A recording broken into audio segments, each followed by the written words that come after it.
Selamat datang kembali. Hari ini kita akan coba membedah sumber-sumber yang Anda berikan untuk melihat Islam, tapi bukan sebagai kumpulan ajaran yang terpisah-pisah. Betul, kita akan melihatnya sebagai sebuah bangunan yang utuh, Sebuah bangunan, iya. Kita akan coba pahami arsitekturnya. sebuah analogi yang pas sebetulnya. Karena kalau kita cuma memetik satu atau dua ajaran tanpa melihat strukturnya, kita bisa, kehilangan gambaran besarnya. Bisa salah paham ya? Tepat, kita akan lihat bagaimana semuanya ini saling mengunci satu sama lain. Oke, jadi misi kita hari ini adalah memetakan cetak biru itu.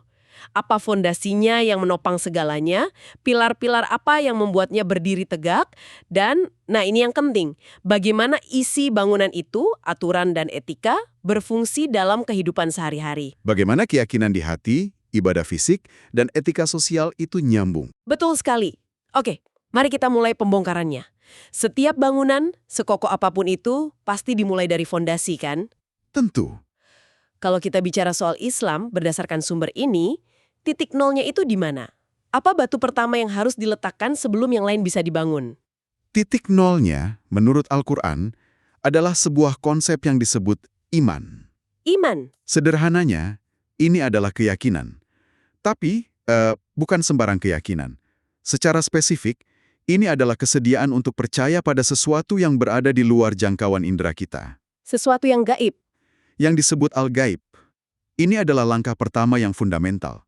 Al-Quran bahkan meletakkan ini sebagai, bisa dibilang, syarat pertama bagi siapapun yang ingin mendapat petunjuk darinya. Anda merujuk ke ayat-ayat paling awal di surah Al-Baqarah kan? Yang langsung mendefinisikan untuk siapa kitab ini.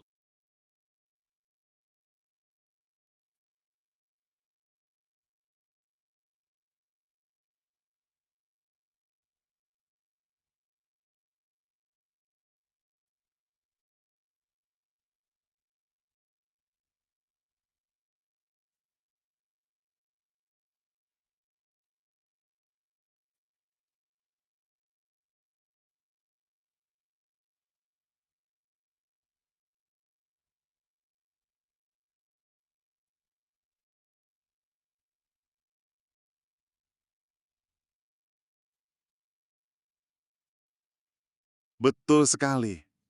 Seolah-olah kitab ini bilang, sebelum kita lanjut, pastikan Anda memenuhi kualifikasi ini. Oke? Mari kita dengarkan surah Al-Baqarah ayat 2-4. Alif Lam Mim. Dzalikal kitabu la raiba fih, hudal lil muttaqin. Alladzina yu'minuna bil ghaib, wa yuqimuna as-salah, wa mimma wazaqnahum yunfikun. Walladzina yu'minuna bima unzila ilaika wa ma unzila min qablik, wa bil akhirati hum yuqinun. Terjemahannya, Alif Lam Mim. Kitab ini tidak ada keraguman padanya. Petunjuk bagi mereka yang bertakwa, yaitu mereka yang beriman kepada yang gaib, yang mendirikan sholat, dan menafkahkan sebagian rezeki yang kami anugerahkan kepada mereka, dan mereka yang beriman kepada kitab yang telah diturunkan kepadamu, dan kitab-kitab yang telah diturunkan sebelummu, serta mereka yakin akan adanya kehidupan akhirat. Nah, di sini bagian yang menarik. Dari semua hal gaib itu, pasti ada satu inti yang jadi pusat gravitasinya. Tentu, Bukan sekedar percaya ada sesuatu di luar sana, tapi ada satu fokus utama kan, yaitu keesaan Tuhan. itulah jantungnya. Inti dari fondasi iman ini adalah tauhid, monoteisme absolut, Oke? persaksian bahwa tidak ada Tuhan selain Allah. Ini dipandang sebagai kebenaran paling fundamental yang menopang seluruh alam semesta. Dan yang menarik, Al-Quran tidak menyajikannya sebagai klaim manusia semata. Maksudnya?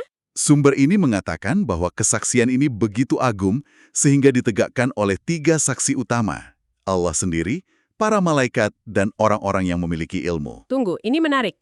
Tapi bisa saja kan ada yang skeptis dan berargumen bahwa kesaksian dari Tuhan, malaikat, dan orang berilmu yang disebut dalam kitabnya sendiri itu semacam logika sirkular. Iya, bisa dipandang begitu. Bagaimana sumber ini meyakinkan orang di luar sistem kepercayaan itu? Wah, pertanyaan yang sangat valid. Gini, dari perspektif teksnya, ayat ini sepertinya tidak ditujukan sebagai bukti empiris untuk seorang ateis. Tujuannya lebih ke dalam. Maksudnya untuk mengukuhkan keyakinan? Tepat, untuk mengukuhkan keyakinan seorang mukmin.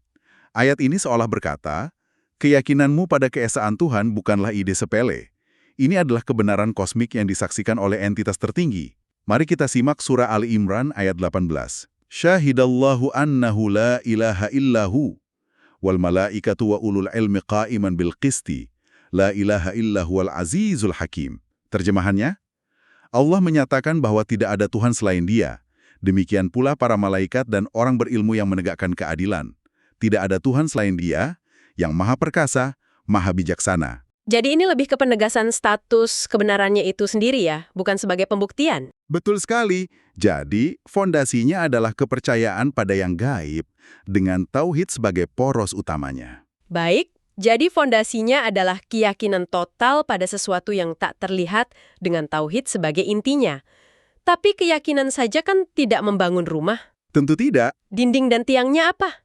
Bagaimana keyakinan itu mulai terlihat dalam kehidupan sehari-hari seseorang? Itu cara yang bagus untuk mengatakannya. Keyakinan yang abstrak itu butuh perwujudan nyata. Disinilah pilar-pilar agama atau ibadah masuk. Ibadah. Ini adalah tindakan-tindakan ketaatan yang membuat bangunan itu tegak berdiri. Dan kalau Anda perhatikan polanya di seluruh Al-Quran, ada dua pilar yang hampir selalu disebut bersamaan. Oh, saya tahu. Seperti dua sisi dari satu koin yang sama. Sholat dan zakat. Ibadah personal dan kontribusi sosial. Persis, sholat sebagai hubungan vertikal dengan Tuhan dan zakat sebagai wujud kepedulian horizontal dengan sesama. Selalu beriringan. Penggandengan ini sangat konsisten, seolah-olah teks ini terus-menerus mengingatkan, kesolehan spiritualmu tidak ada artinya jika terputus dari tanggung jawab sosialmu. Satu tidak lengkap tanpa yang lain. Benar, ini ditegaskan berkali-kali, salah satunya di surah Al-Baqarah ayat 277. Innalladzina amanu wa amilus solihati wa aqamus salata wa atauz zakata lahum ajruhum inda rabbihim wala khaufun alaihim wala hum yahzanun. Terjemahannya, sesungguhnya orang-orang yang beriman, mengerjakan amal soleh, mendirikan sholat dan menunaikan zakat, mereka mendapat pahala di sisi Tuhannya. Tidak ada kekhawatiran terhadap mereka dan tidak pula mereka bersedih hati. Polanya jelas sekali ya. Iman, lalu tindakan baik secara umum, baru kemudian spesifik disebut sholat dan zakat. Tepat. Lalu bagaimana dengan puasa? Bagi banyak orang, puasa itu kelihatannya ya cuma soal menahan lapar dan haus. Bagaimana Al-Quran membenarkan ini sebagai pilar yang bisa menopang seluruh bangunan agama? Pertanyaan bagus. Nah, teks ini menjelaskannya bukan sebagai tujuan, tapi sebagai alat. Alat untuk? Tujuan akhir dari puasa, menurut surah Al-Baqarah ayat 183, itu dirangkum dalam satu kata, agar kamu mencapai takwa. Takwa. Takwa ini konsep yang kaya, bisa berarti kesadaran akan Tuhan, kehati-hatian, atau disiplin diri. Jadi puasa itu semacam, kampung pelatihan spiritual tahunan. Latihan intensif. Iya, untuk mengendalikan hawa nafsu, merasakan empati kepada mereka yang kekurangan, dan yang terpenting, mempertajam kesadaran kita akan kehadiran Tuhan. Tujuannya adalah la'allakum tattaqun, agar kamu bertakwa.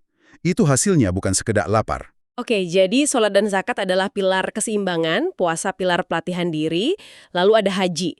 Perjalanan fisik yang sangat menuntut ke Baitullah. Apa fungsinya dalam arsitektur ini? Haji bisa kita lihat sebagai puncak manifestasi dari semua pilar lainnya. Ini adalah simbol penyerahan diri total dan persatuan. Persatuan, ya. Coba bayangkan, jutaan orang dari berbagai bangsa, status sosial, warna kulit, semua pakai pakaian sederhana yang sama, melakukan ritual yang sama di tempat yang sama. Semua perbedaan duniawi dilucuti. Persis, ini adalah pernyataan fisik dari tauhid. Semua menghadap satu kiblat, menyembah satu Tuhan. Kewajiban ini, seperti disebut di surah Ali Imran, adalah bagi siapa yang mampu mengadakan perjalanan ke sana. Ini adalah puncak pengabdian. Dalam sumber-sumber ini juga ada satu pilar lain yang sering disebut dan seringkali jadi sumber kesalahpahaman. Jihad. Ya. Makna bagaimana Al-Quran menempatkannya dalam kerangka pilar agama ini? Ini poin yang krusial. Secara bahasa, jihad itu artinya berjuang dengan sungguh-sungguh atau mengerahkan segala upaya. Konteksnya dalam Al-Quran itu jauh lebih luas daripada sekedar pertempuran fisik. Oke. Ini adalah prinsip perjuangan total.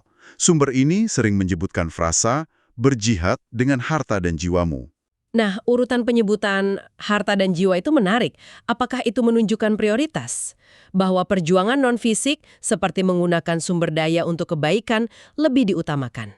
Banyak mufasir melihatnya begitu, bahwa pengorbanan pertama dan yang paling sering dituntut adalah pengorbanan sumber daya, waktu, tenaga, harta, untuk menegakkan kebaikan dan keadilan. Jadi bukan melulu soal angkat senjata. Jauh dari itu. Perjuangan internal melawan ego dan hawa nafsu juga disebut sebagai jihad akbar atau jihad terbesar dalam tradisi hadis. Perjuangan fisik, meski diakui, terikat oleh aturan yang sangat ketat. Jadi, jihad sebagai pilar adalah prinsip pengorbanan total di jalan Tuhan. Jadi ini lebih luas maknanya. Sangat luas.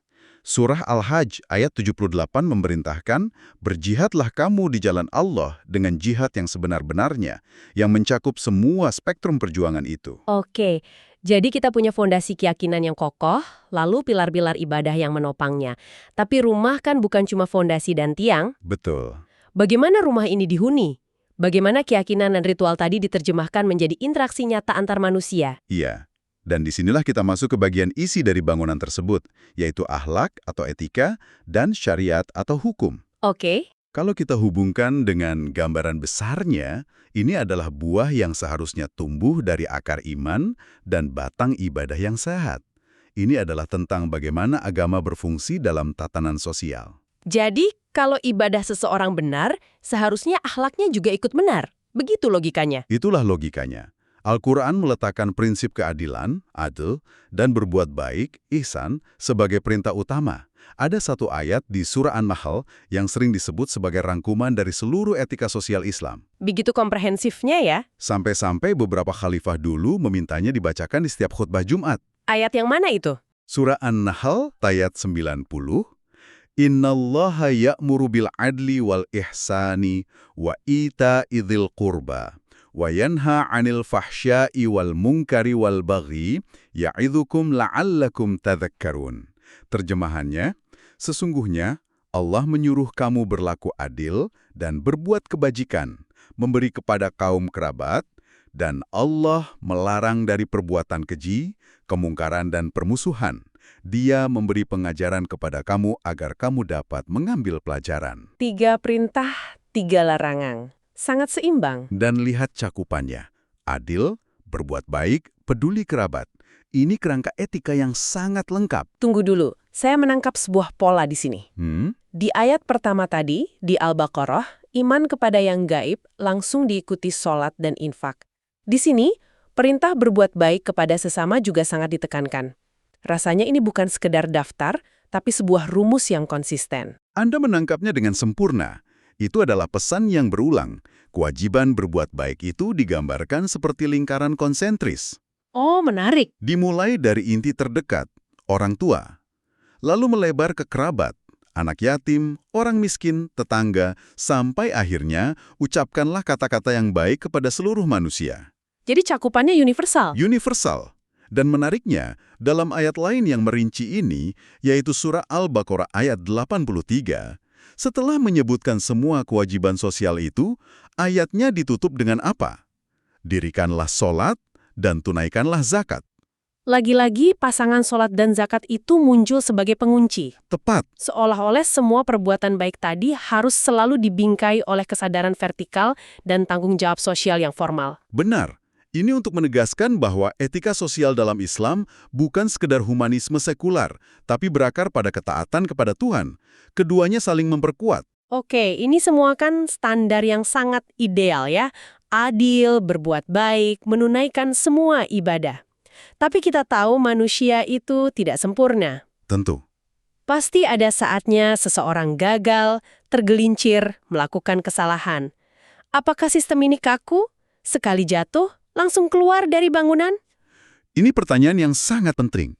Karena ini menyangkut sifat Tuhan dalam sistem ini kan? Betul. Apakah dia hanya arsitek yang kaku atau juga pemelihara yang maha pemaaf? Al-Quran dengan sangat jelas menunjukkan bahwa bangunan ini didesain dengan, katakanlah, pintu darurat. Pintu darurat. Yaitu pintu taubat atau pertobatan. Taubat bukan sekedar rasa sesal yang pasif. Teks ini menggambarkannya sebagai proses aktif. Menyesal, lalu melakukan perbaikan atau islah, dan kemudian menjelaskan kebenaran. Jadi ada prosesnya. Ada prosesnya. Ini adalah sistem dinamis yang mengakui kelemahan manusia. Surah Al-Baqarah ayat 160 memberikan jaminan ini. Illal ladzina tabu wa aslahu wa bayyanu faulaika atubu alaihim wa anat tawwabur rahim. Terjemahannya, kecuali mereka yang telah taubat dan mengadakan perbaikan dan menerangkan kebenaran, maka terhadap mereka itulah aku menerima taubatnya dan akulah yang maha penerima taubat lagi maha penyayang. Selalu ada jalan untuk kembali dan memperbaiki. Selalu. Jadi kalau kita rangkum perjalanan kita hari ini, kita tidak sedang melihat 3 bagian yang terpisah, keyakinan, ritual, dan etika. Bukan sama sekali. Kita melihat sebuah sistem kehidupan yang utuh. Mungkin lebih seperti pohon daripada bangunan? Analogi yang sangat indah. Iman adalah akarnya yang tersembunyi di dalam tanah, tapi menjadi sumber kehidupan dan kekuatan. Oke. Pilar-pilar ibadah adalah batangnya yang kokoh menjulang ke langit, menjadi penghubung antara akar dan buah. Lalu? Dan akhlak serta syariat adalah buah-buah lebat dan daun yang rindang, yang memberikan manfaat dan keteduhan bagi siapapun di sekitarnya. Satu bagian tidak bisa hidup tanpa bagian lainnya. Fondasi keyakinan menopang pilar ibadah, dan keduanya menghasilkan buah berupa interaksi sosial yang adil dan beretika. Semuanya saling terkait erat. Persis. Kesatuan inilah yang oleh Al-Quran disebut sebagai Ad-Dinul Qayyim. Agama yang lurus. Agama yang lurus. Lurus karena tidak ada kebengkokan atau kontradiksi di dalamnya. Ini bukan sekedar keyakinan yang disimpan di hati atau ritual di masjid, tapi sebuah panduan hidup yang utuh. Dari urusan paling personal hingga tatanan masyarakat yang paling luas. Tepat sekali. Sebagai penutup, kami ingin meninggalkan Anda dengan satu pemikiran untuk direnungkan. Setelah kita melihat betapa eratnya Al-Quran mengaitkan keyakinan pribadi, ritual ibadah, dan etika dalam bermasyarakat, Ya, coba Anda perhatikan dalam kehidupan Anda sendiri.